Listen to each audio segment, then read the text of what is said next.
All right, Reds, if you're watching this right now, you need to sit down. Because what's happening at the City Ground isn't just bad. It's historic, it's catastrophic, and it might be about to get even worse. 7 games. 7. Not a single win. The worst start by a permanent manager in over a century. We're sat in 17th place, 1 point above the relegation zone. And the man in the dugout? He's facing talks with Evangelos Marinakis that could decide whether he sees next weekend or not.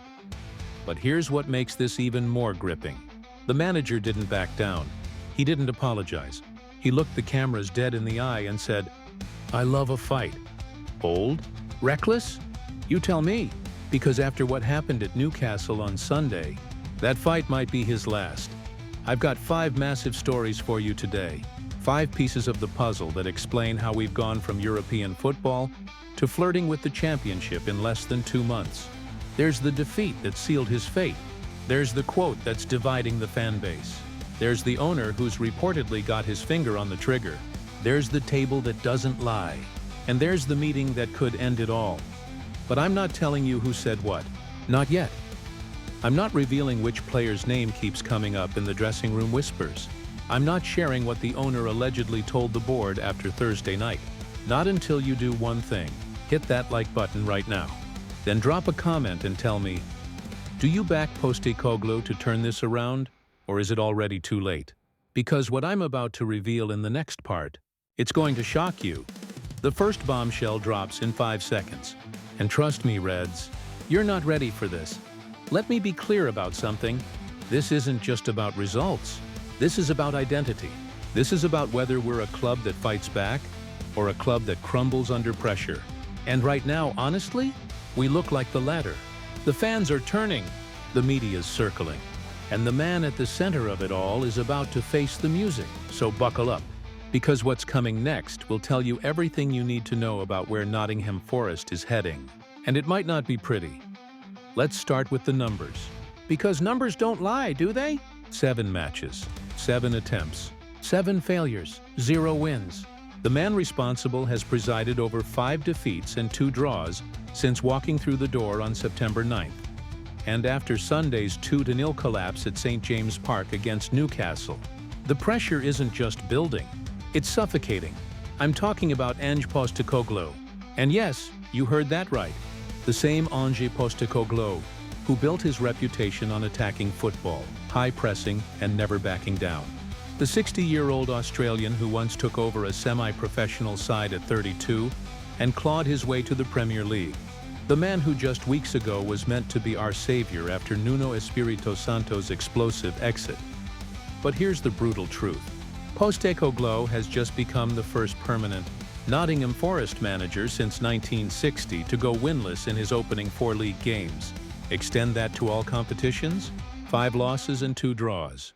That's the worst start by any Forest boss in more than 100 years. Let that sink in. Over a century of history. And this is rock bottom. Sunday's defeat to Newcastle summed it all up, didn't it? Bruno Guimaraes smashed one in from distance in the 58th minute. A thunderbolt that ripped through our defense like it wasn't even there. Then Nick Woltemade buried a penalty in the 84th that the fans are calling one of the best they've ever seen. But only because it was against us. 2-0, game over. Another loss. Another week of misery. And it's not just the Premier League, is it? Thursday night, we lost 3-2 at home to Midtjylland in the Europa League. At home, to a Danish side. The fans were singing, "You're getting sacked in the morning" at him. Our own supporters. That's how bad it's got. Here's what makes it worse. This was supposed to be different.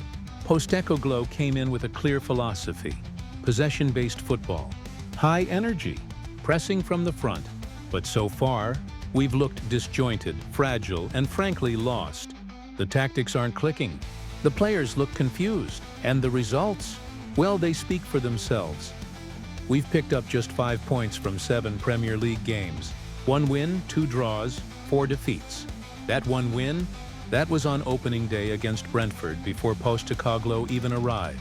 Since he took charge, it's been nothing but pain. So here's my question for you.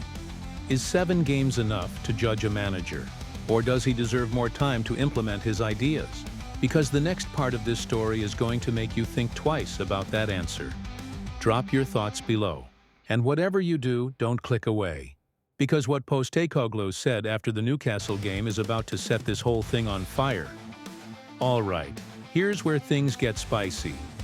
Most managers, when they're staring down the barrel like this, go quiet. They play it safe. They give you the standard "we'll work hard" lines and hope the storm passes. But Ange Postecoglou, he did the exact opposite. After the Newcastle defeat, with the world watching and the vultures circling, he looked straight into the camera and said this: "I started at 32 in semi-professional football in Australia, and I'm here in the Premier League at 60. Do you think I lack self-confidence or that I don't love a fight?" Boom. Defiant, unapologetic, borderline confrontational. That's the quote that's dividing the fan base right now. Some are calling it leadership. Others are calling it arrogance. What do you call it? Because here's the thing. Confidence is great when you're winning. But when you've gone 7 games without a victory, when the fans are turning on you, when your job is hanging by a thread, is that confidence or is it delusion? Let me paint the picture for you. Postecoglou stood there after a 2-0 home defeat, knowing full well that his position is under serious scrutiny. He knows the history. He knows he's just set a record no Forest manager ever wanted. And yet, instead of showing humility or acknowledging the situation, he doubled down. He essentially said, "I've been through worse. I'm not scared." Now, some of you will respect that. You'll say, "That's what we need.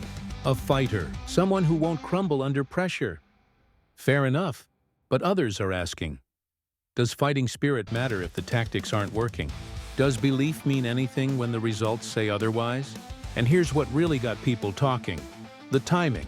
Postecoglou made those comments just hours before reports emerged that Evangelos Marinakis wants crisis talks. So was this a rallying cry? Or was it a man trying to convince himself as much as the fans? Look, I'll give him this. The man has pedigree. He's won trophies. He's built teams from nothing. And his journey from Australian semi-pro football to the Premier League is genuinely remarkable. That takes grit, doesn't it? That takes something special. But the Premier League doesn't care about your backstory. It cares about points. And right now, we don't have enough of them. Here's what I want to know from you. Does Postecoglou's defiance inspire you? Or does it worry you? Does it make you believe he can turn this around? Or does it make you think he's out of touch? Comment below, because your answer might surprise you when you hear what's coming next. Because while Postecoglou is talking about loving a fight, there's someone above him who's reportedly ready to end it. And that's where this story gets really, really dangerous. Right. Let's talk about the man who holds all the power here, Evangelos Marinakis. The owner, the decision-maker, the man who, according to Sky Sports, will not hesitate to pull the trigger if things don't improve immediately. And when I say immediately, I mean immediately. Here's what you need to understand about Marinakis. He doesn't do patience. He doesn't do give it time. He acts, fast, ruthlessly, and often without warning. Remember Nuno Espirito Santo? The man who brought us back to Europe for the first time in 30 years?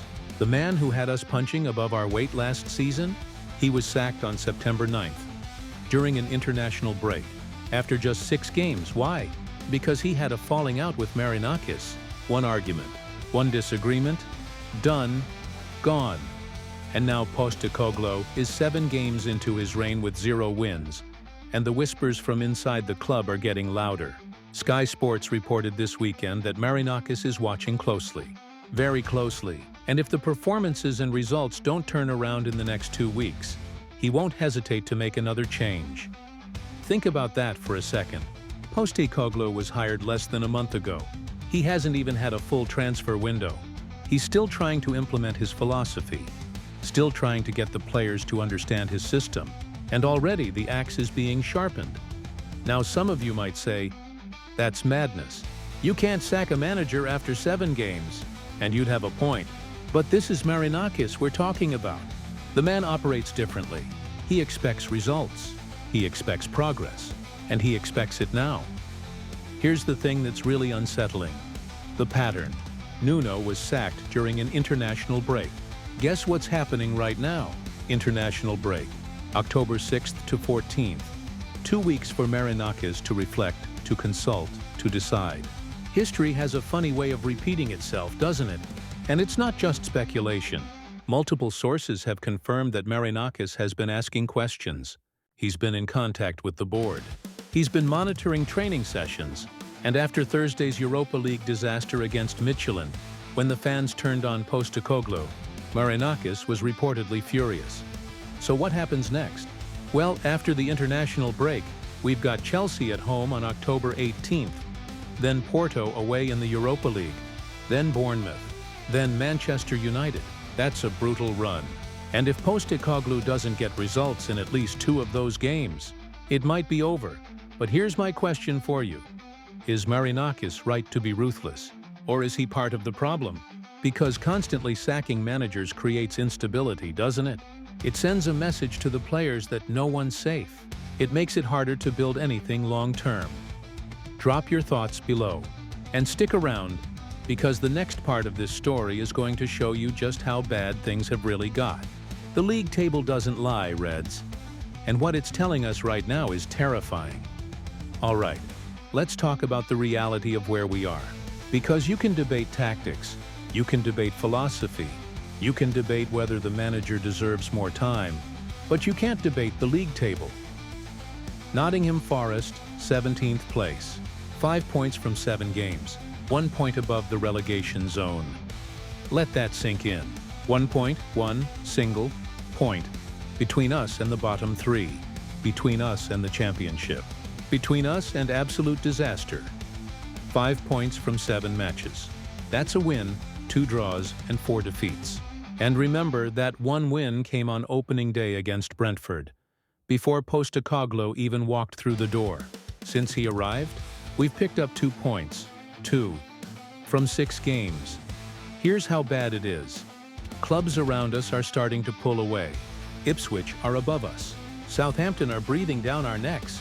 Wolves, who've been a mess themselves, have more points than us. We're in a relegation battle, Reds. After finishing comfortably mid-table last season and qualifying for Europe, we're now scrapping for survival. And it's not like we're just unlucky, is it? It's not like we're playing well and losing tight games. We're getting dominated. We're conceding sloppy goals. We're creating nothing in attack. Against Newcastle, we managed 1 shot on target. 1. In 90 minutes. That's not bad luck. That's a team that doesn't know what it's doing. The stats don't lie either. We've conceded 12 goals in 7 league games. That's nearly 2 goals per game. Our defense, which was supposed to be one of our strengths, is leaking like a sieve. And going forward, we've scored just 6 times, less than a goal per game. That's relegation form, plain and simple. Now here's the really worrying bit. The fixtures. After the international break, we've got Chelsea at home, then Porto away, then Bournemouth, then Manchester United, all within 2 weeks. If we don't pick up points in those games, we could genuinely be in the bottom 3 by the end of October. In the bottom 3. And let's not forget the Europa League either. 1 point from 2 games. We drew 2-2 with Real Betis, then lost 3-2 at home to Midtjylland. At home to Midtjylland. We're in serious danger of an early exit there as well. So here's what I want to know from you. At what point do we stop talking about philosophy and start talking about survival? Because right now, that's what this is, a survival battle. And we're losing. Comment below and tell me, are you confident we'll climb out of this? Or are you genuinely worried about relegation? Because I'll be honest with you, I'm worried. And what's coming next is only going to make that worry worse. Stick with me, Reds, because the final piece of this puzzle is the most explosive of all, and it involves a meeting that could change everything. Right, here we go. The moment that could define everything. Ange Postecoglou has confirmed that he expects to hold talks with Evangelos Marinakis and the club hierarchy about his winless start, face-to-face, manager and owner. And the outcome of that meeting could decide whether Postecoglou is still in charge come the weekend. Let me read you what Postecoglou said. I expect to have a discussion with the owner and everyone at the club about what we started here, where we are and what we need to do. Now, on the surface, that sounds reasonable, doesn't it? A manager and an owner sitting down to discuss the situation.